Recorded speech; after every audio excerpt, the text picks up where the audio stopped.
My name is Percy Minton. I'm married to this lovely lady for 63 years. We lived in Frisco, right behind the spaceship.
We were away for the weekend and we came home late at night, and in the morning when I opened the drapes I saw this thing sitting there, and I says, oh my Lord, where did that come from? Here it is in our yard almost. So it was quite unsettling. We're used to it. Yeah, we're getting used to it, right.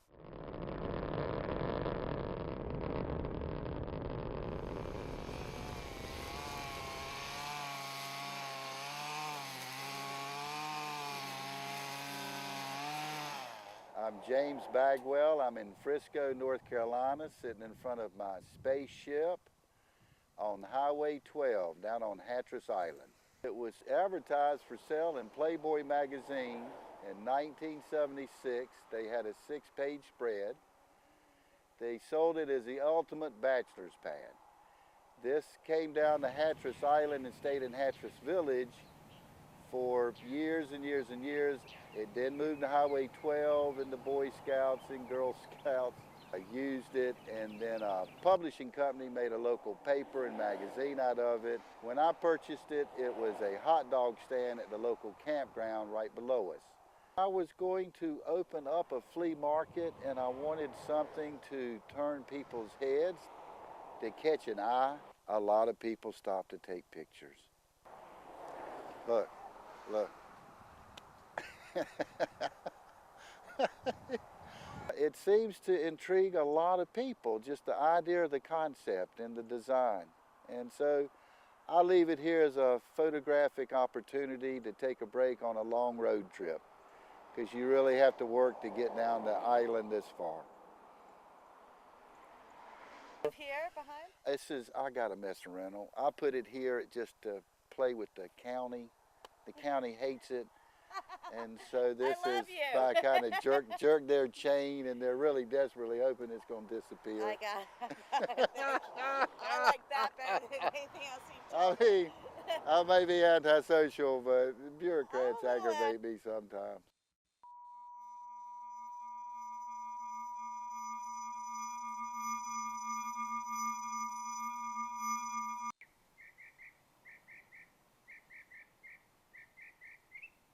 My name is Burl Wilson.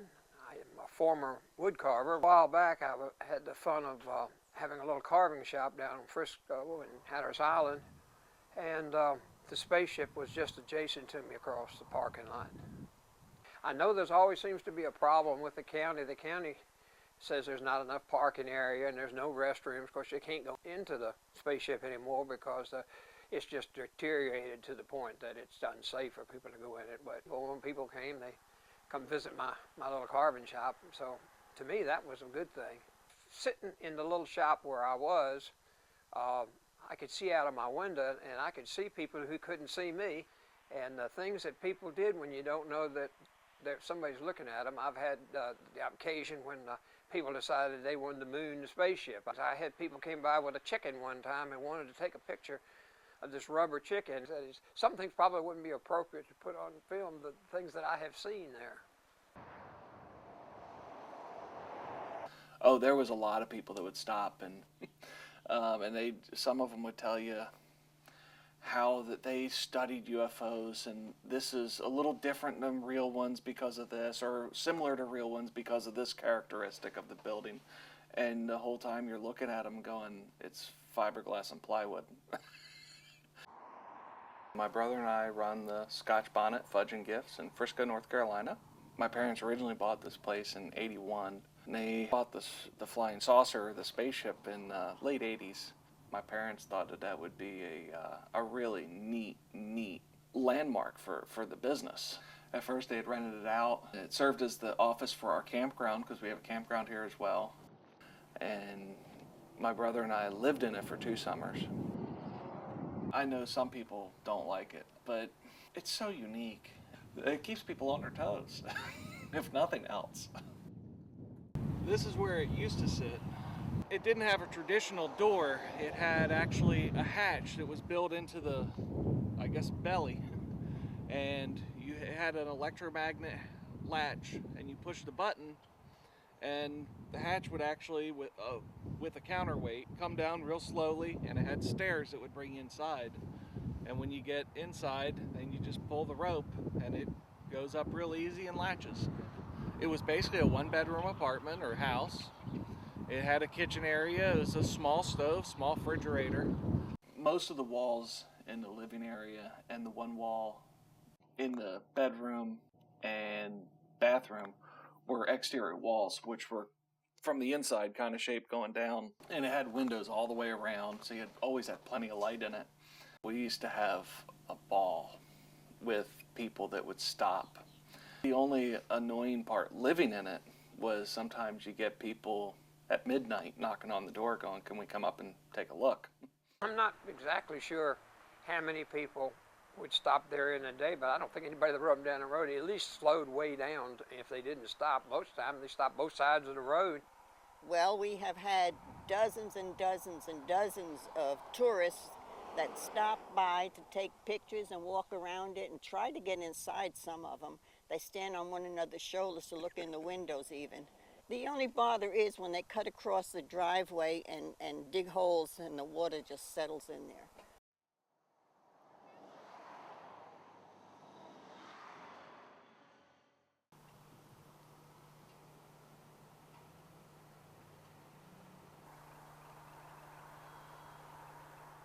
Our daughter just made that quilt. I said, our daughter just made that quilt for her birthday.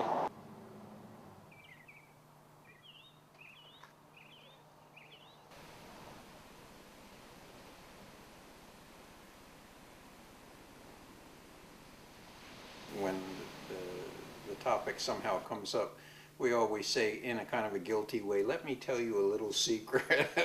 This is a respectable old couple that you're talking to. We're the crazy people who put up the spaceship. It was in 1970 when we were down here on vacation. We passed by some signs that said there was sand for sale, so to speak, so we looked into it. The ocean view, everything was just beautiful down here. We bought it, and because it was a chance really to get away from Baltimore and stay away on vacation. And then we had to find a house that we could afford, and that was attractive. And I saw the picture in Whole Earth catalog, and I thought, that's intriguing. The two of us said, okay, let's give it a try, and the kids loved it. I never thought very deeply about it. I saw it, I liked it, I bought it.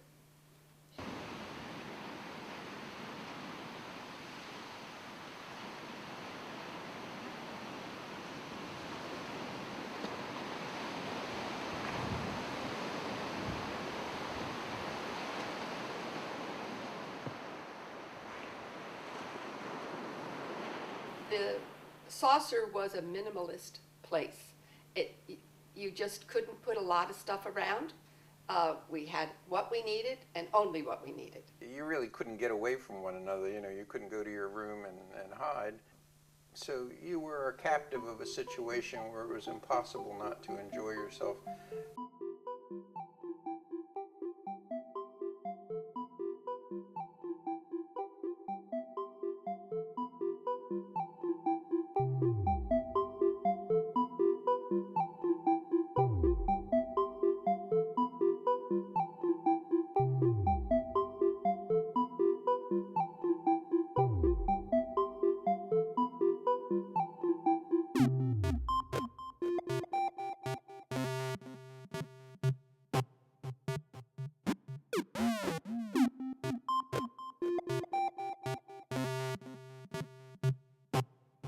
The builders were not very straightforward with us. After a lot of conversations and threats of lawsuits back and forth, we got them to deliver the house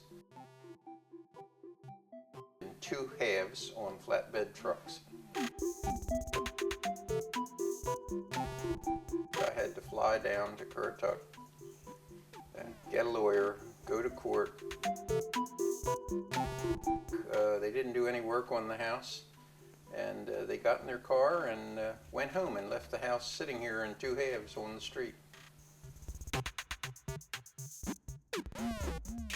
It fell suddenly 3 feet and landed on the footings, but with a good jolt, and put a substantial dent in the belly of the house. We had to complete the whole inside of the house once it was put together and put on the site. And unfortunately, all of the equipment was left laying around outside of the house, including the air conditioner, the washer, the dryer. Nobody touched anything.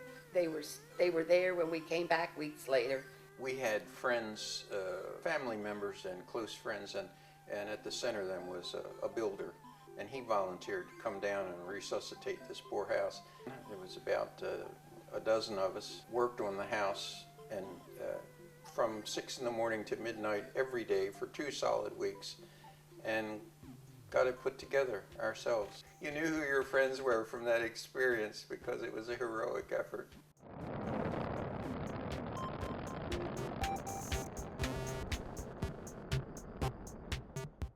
We were within direct sight of the Ocracoke Ferry, and you could see the house from the ferry when it docked. Lots of people used to come over and knock on our door and say, "What a neat house, can we come in and take a look?"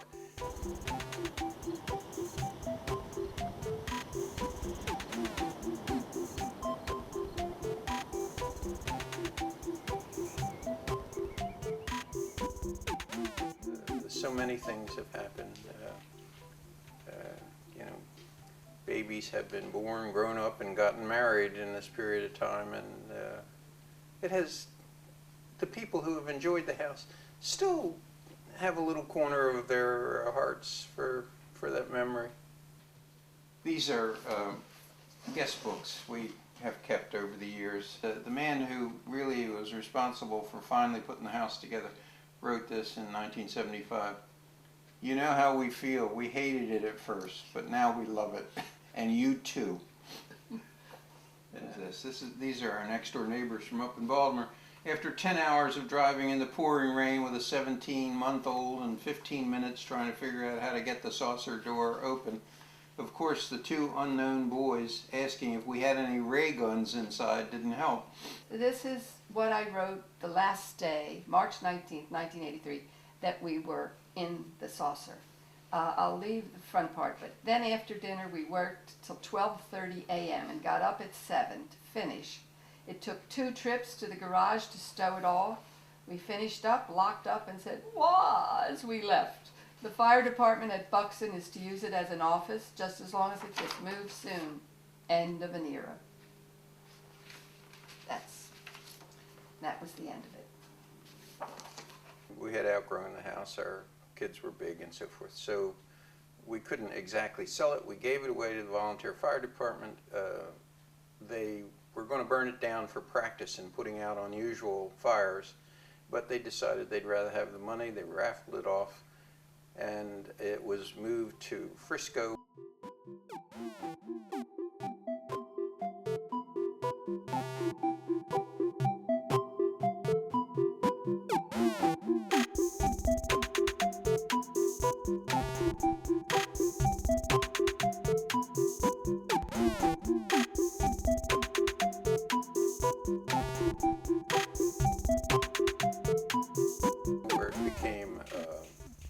newspaper office, the old Monitor, then the foot-long, out-of-this-world hot dog stand with Martian cutouts. And the current owner, after some time, bought it and moved it across the road pretty much directly, painted it chrome, left the Martians in the windows, and there it sits. I always feel bad for the house, as though it had a personality of its own. It's like a really old, sick person who probably is just waiting to die and go to heaven. I'm just sad. I feel so sad. It was such a lovely place, and it's just a derelict. That's all it is. It reminds me of the former days of wonder.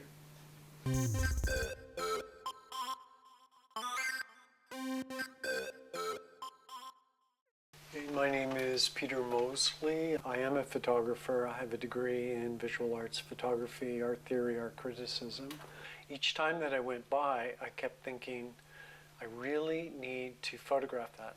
Ex-professors and other photographers in National Gallery collections around the world and art critics have remained absolutely mum when I show them this image. It's as if suddenly they can't speak. I think they're somewhat horrified that I'm so fascinated by this object, this image of this object. But there are many elements to it that attract me, and one can see those physical elements in most of my work. It's all about the edge. Me, I'm very attracted to edges of images and repeating themes in edges. One of the things I liked about the spaceship was that it was painted with aluminum paint, and it reflected its environment very, very beautifully. The spaceship seems to be more sympathetic to the natural landscape here, the shape of the natural landscape, than some of the very angular architecture that one can get. Its curving lines are almost as seductive as the sand dunes. We didn't go in great convolutions about the aesthetic of it. I saw it, I loved it, I enjoyed it. I didn't think about why so much. Yeah, hundreds and hundreds of people have taken pictures of it, and I know that, oh golly, just lots of people want to know, could they buy it? They would pay a pretty penny for it, but I don't think that even if the people would sell it, I don't think it's movable. I think it's too far gone to be, it would crumble when they tried to move it. That would be my thought about it. One time I was working out here on my the driveway area, and a couple of young people stopped, and they asked me if it belonged to me, and I said, no, no, no. He said, we would like to buy it from you. So why would you want to buy that thing? Because we would use it as a, what do they do in college? Fraternity house. A fraternity house. They wanted it. You're right. I said, go ahead and take it. I don't care. Several production companies in Florida have tried to buy it, to take it to Florida to use as a film set, a background ornamental. Two businesses in Nags Head and Kill Devil Hills have tried to buy it, to put it as an ornamental in their front yard to kind of get people to come in. I got a car dealer that calls me every year that wants to buy it. It just seems to intrigue so many people, and it's so nice to photograph it, and it's just a topic of conversation. So I just leave it here to play with people. If I'm still alive, it'll be sitting here.